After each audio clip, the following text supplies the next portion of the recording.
Good morning. Welcome back into Wake Up America. So for the past 12 days since the debate, questions continue to swirl around Washington about President Biden's cognitive health and what he might be dealing with right now between the ears. This after a New York Times report that found that according to the White House logbook, a Parkinson's specialist has visited the White House at least 8 times in the last 8 months. So who is this specialist treating and why is he there? Here's how KJP responded to questions yesterday.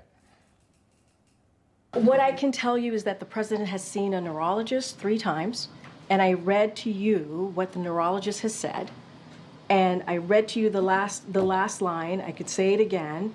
No findings which would be consistent with any cerebellar or other central neurological disorders such as stroke, multiple sclerosis, Parkinson's, or ascending lateral sclerosis. That is from February. Has the president been treated for Parkinson's? No. Is he being treated for Parkinson's? No, he's not. Is he taking medication for Parkinson's? No. So those are the things that I can give you full-blown answers on, but I'm not going to confirm a specialist, any specialist that comes to the White House out of privacy.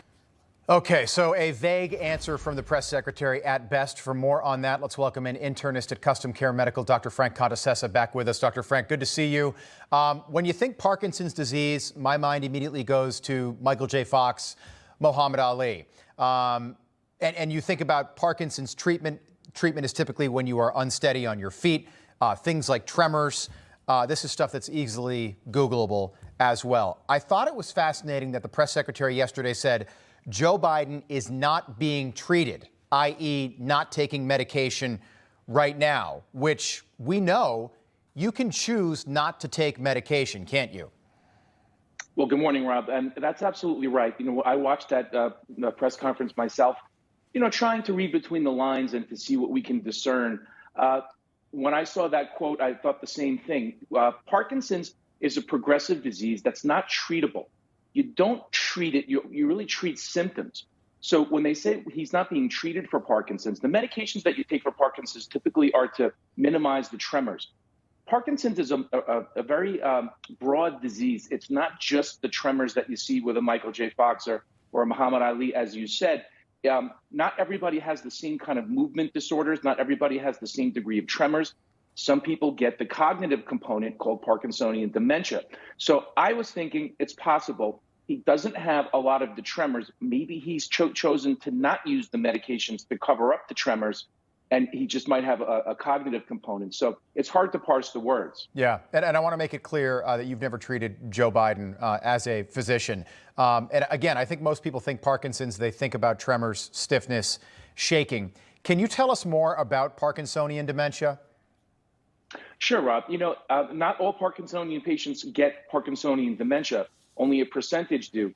But it looks sort of like Alzheimer's, and it goes along with Parkinson's as a syndrome. Parkinson's is not just one thing. There's symptoms that not everybody gets the same constellation of symptoms. But it looks like Alzheimer's. It's memory, it's confusion, it's disorientation.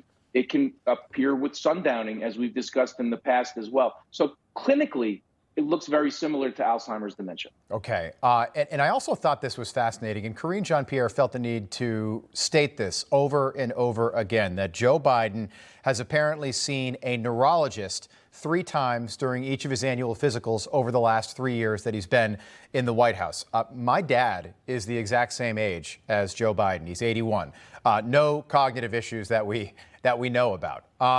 He said he's never had to see a neurologist as part of his annual routine physical. As a doctor, that's not something that people typically see unless they are exhibiting some sort of or displaying some sort of symptom. Is that accurate? That's true, Rob. And I've actually thought the same thing when I watched the press conference.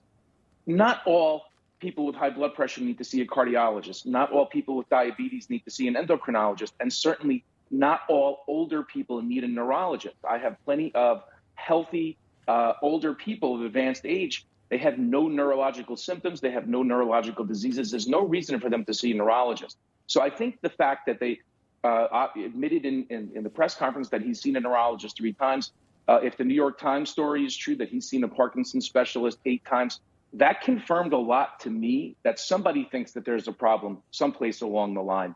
And I think they're trying to figure out how to manage that. But that says to me, it confirms, we've been talking about Parkinson's a lot with the president. I think we might have been the first to even bring that up. When we started talking about Parkinson's, I don't think really anybody was talking about that. And I really feel sort of vindicated that at least somebody at the White House thought there might be a problem too. Yeah, Dr. Frank, we had that conversation 2 years ago here on Wake Up America, by the way. And that was an unsavory conversation to have at that time because nobody in the media was having what seemed obvious to my untrained eyes, but your eyes as a physician. Donald Trump took something called the Montreal Cognitive Exam in 2018, and he aced it. And it's because the media thought that he was having cognitive issues. He clearly was not. How big a red flag is it to you, or should it be, that Joe Biden won't take a cognitive exam? I think it is a red flag. I think that President Trump has said he would take any test that anybody wanted him to take. We've seen him go and speak extemporaneously for 90 minutes, 2 hours, with no difficulty, most of it off a prompter. I don't think anybody would question that he's anywhere near, listen, the guy's older as well, but I don't think anybody can make a comparison and conflate the cognitive abilities of those two men. The Montreal test is actually pretty decent.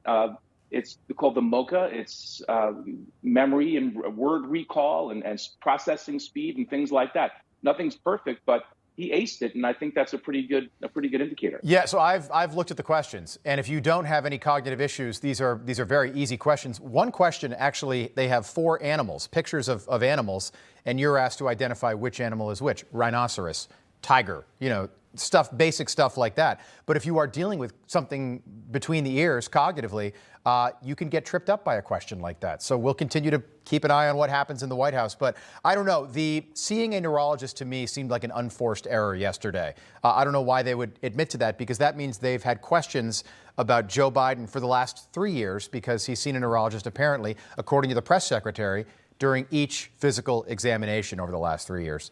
We'll continue to follow it, Dr. Frank. Great to see you again. Thank you. Thanks, Rob. All right.